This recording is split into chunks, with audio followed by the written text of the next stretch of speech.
Assalamualaikum, kembali lagi bersama aku, Salvi Mahalani Fauzia. Pada kesempatan kali ini, kita nggak akan jalan-jalan atau ketemu orang, tapi kita akan masuk ke segmen baru, yaitu BSS, Belajar sama Selfie. Nah, oke teman-teman, kita akan bahas mengenai salah satu komite yang didirikan setelah proklamasi atau pada masa revolusi kemerdekaan Indonesia pada tahun 1945 sampai 1950. Nah, komite ini dikenal sebagai Komite Nasional Indonesia Pusat atau yang bisa disingkat sebagai KNIP. Nah, KNIP ini tuh termaktub pembentukannya dalam Undang-Undang Dasar 1945 di pasal peralihan nomor 4. Sedangkan rencananya sendiri itu sudah ada dalam diskusi PPKI atau rapat PPKI di tanggal 22 Agustus 1945. Sehingga akhirnya di tanggal 29 Agustus 1945 KNIP ini diresmikan dan berdiri dengan 137 anggota yang diketuai oleh Mr. Kasman Singodimedjo. Oke, itu adalah latar belakang atau kayak perkenalan singkat mengenai KNIP.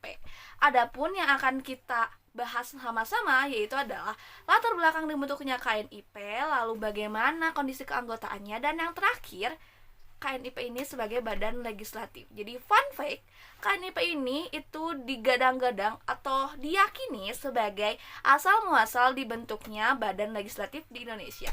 Jadi kenapa sih bisa? Makanya kita akan bahas itu lebih lanjut di segmen selanjutnya. Latar belakang dari berdirinya KNIP ini tidak bisa terlepas dari proklamasi kemerdekaan Indonesia. Maka dari itu kita akan buat timeline singkatnya. Tanggal 17 Agustus, Indonesia mengalami proklamasi kemerdekaan yang setelahnya ternyata Indonesia ini menghadapi tantangan untuk membentuk atau menyelesaikan struktur pemerintahannya.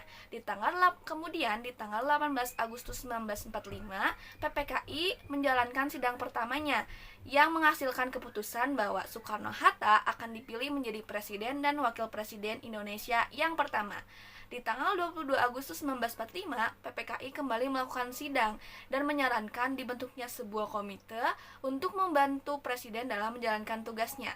Dan seminggu kemudian, di tanggal 29 Agustus 1945, Komite Nasional Indonesia Pusat berhasil atau diresmikan seminggu setelah sidang PPKI pada tanggal 22.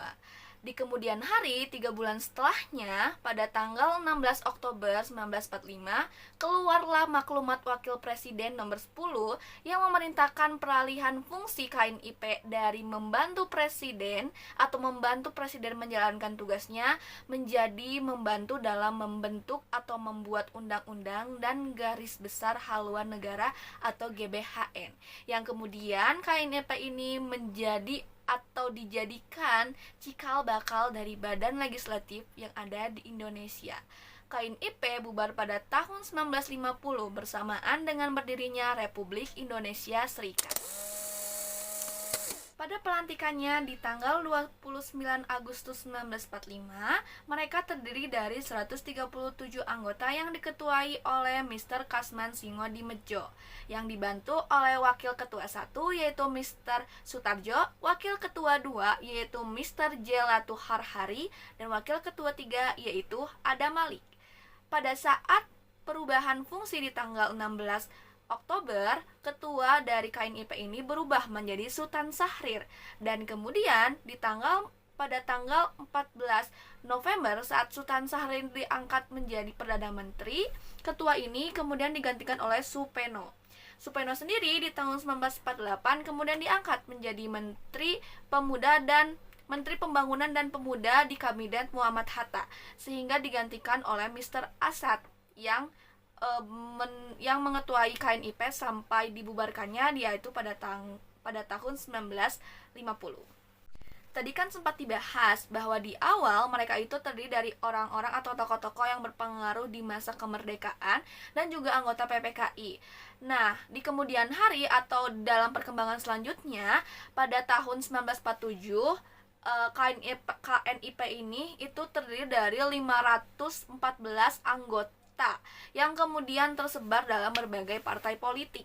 Nah, Partai politik pertama yang menduduki banyak kursi di KNIP ini adalah Partai Sayap Kiri yang berjumlah 197 kursi, yaitu Partai Sosialis 35 kursi, Partai Komunis 35 kursi, Partai Buruh 35 kursi, Pekerja dan Petani 80 kursi, Partai Kristen 8 kursi, dan Partai Katolik 4 kursi.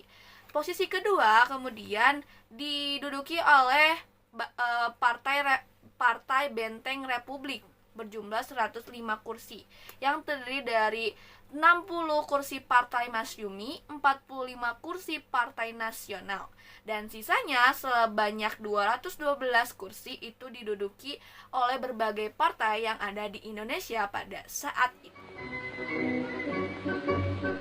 Nah, kenapa sih kemudian KNIP ini berubah tugas dari membantu presiden menjadi badan legislatif? Yang pertama, karena di pasal 4 atau di pasal peralihan nomor 4 itu terlihat presiden ini punya kekuasaan penuh akan sebuah negara. Yang kedua, terjadinya dualisme karena di awal masa revolusi KNIP ini kan lebih banyak bertugas untuk menyederhanakan kebijakan pemerintahan pusat kepada daerah, sehingga dalam kehidupan sehari-hari terjadi dualisme. Yang ketiga, kedatangan tentara Belanda dan Nika yang menyebut Indonesia merupakan negara kemerdekaan pemberian dari Jepang. Untuk meredam ketiga masalah tersebut, maka pada saat Kongres KNIP, Sultan Syahrir ini menyarankan untuk memberikan tugas baru kepada KNIP. Setelah itu keluarlah maklumat Wakil Presiden nomor 10 tanggal 16 Oktober 1945 mengenai peralihan atau perubahan fungsi dari KNIP berfungsi menjadi yang pertama itu membentuk GBHN dan membuat bersama-sama mengenai undang-undang. Nah, hasil dari perubahan fungsi itu kemudian juga melahirkan KNIP. BP ini adalah Badan Pengawas KNIP yang fungsinya itu untuk melihat keadaan daerah atau suatu keadaan daerah di daerah-daerah atau bagian negara Indonesia yang kemudian akan dilaporkan kepada KNIP. Sedangkan KNIP ini sendiri itu berfungsi atau bertugas untuk membentuk GBHN dan memuat undang-undang. Nah, jadi setelah perubahan fungsi itu, KNIP ini tuh berhasil menyetujui 133 undang-undang dari tahun 1945 sampai 1950, dan diantaranya itu ada Undang-Undang Nomor 11 tahun 1949 tentang pengesahan Konstitusi Republik Indonesia Serikat. KNIP sendiri tadi telah dibahas bahwa bubar di tahun 1950 setelah berdirinya Republik Indonesia Serikat. Nah, pada awalnya saat tidak ada MPR, DPR, DPA gitu sebagai badan legislatif negara Indonesia, dulu itu ada KNIP, Komite Nasional Indonesia Pusat, yang membantu dalam tugas legislatif suatu negara. Awalnya itu pernah membantu menjalankan tugas presiden. Oke guys, sampai segitu dulu pembahasan kita kali ini. Sampai bertemu di vlog selanjutnya. Jadi saya Asli Mahalani Fojia pamit undur diri dan bye bye.